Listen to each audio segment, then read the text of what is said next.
Hey, what is up everyone? Deadshot52 here, back with another AfterPulse video for you guys today. Welcome back everyone.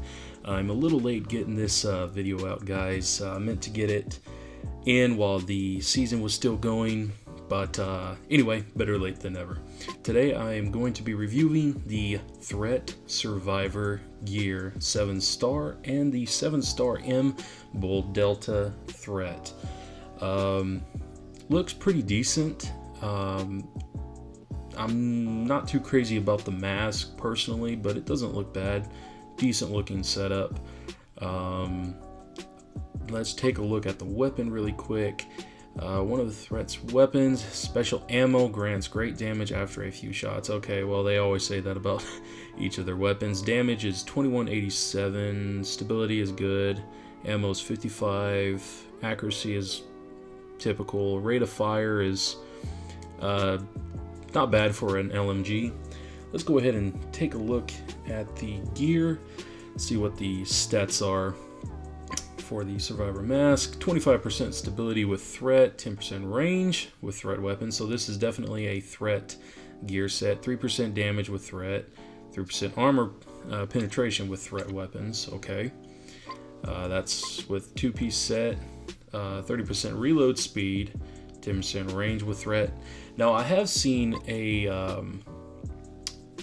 several players using the chest piece with like the wolf mask or the sea trace legs, but I really don't know why, because it's not really any use unless you're using threat weapons. But anyway, the legs give 8% portability with threat, 10% range with threat, so doesn't just give standard for any standard weapons. 7% damage done for squad, so that's a squad perk.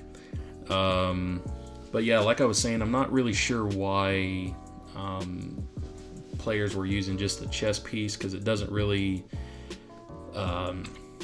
do anything unless you're using a threat weapon. So let's get into a game mode, see how it goes.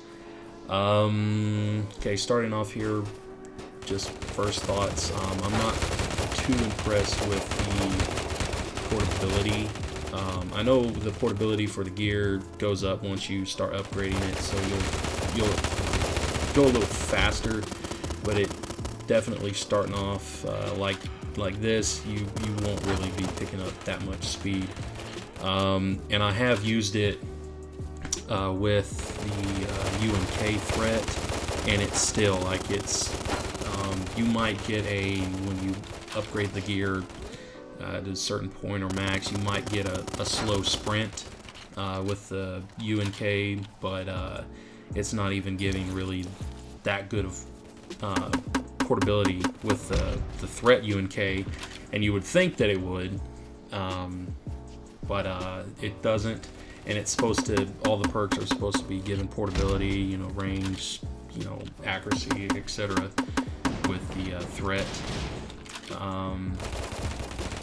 The weapon is decent. I'm using my launcher right now. It's not bad. I mean, there's definitely potential for this weapon, probably once you max it out. Definitely, I would probably use it with a different setup for LMG, but it would be a pretty decent weapon, I think, just from what I've used from it, or used it in a couple of matches. But the gear, I don't know how I feel about it. I mean, it looks pretty good. Just the performance isn't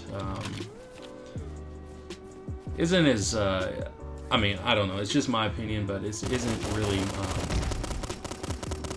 up to par as what I would expect for it to be, especially it being a 7-star gear.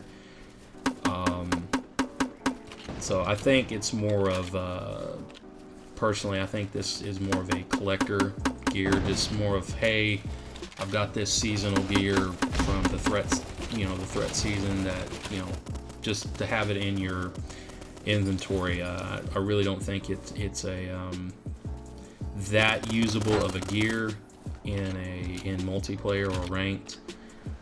That's just my honest thoughts on it.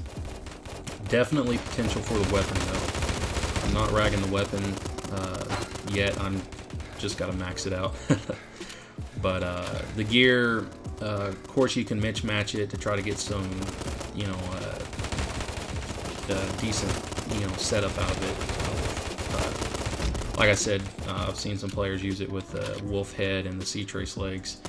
So, if you know, that's kind of what that is there. So, but yeah, that's my thoughts on this, on the Survivor gear. Let me know what you guys think, and I will catch you guys in some games, and I will see you all in the next video. Red Shelton 2 signing off. Peace, guys.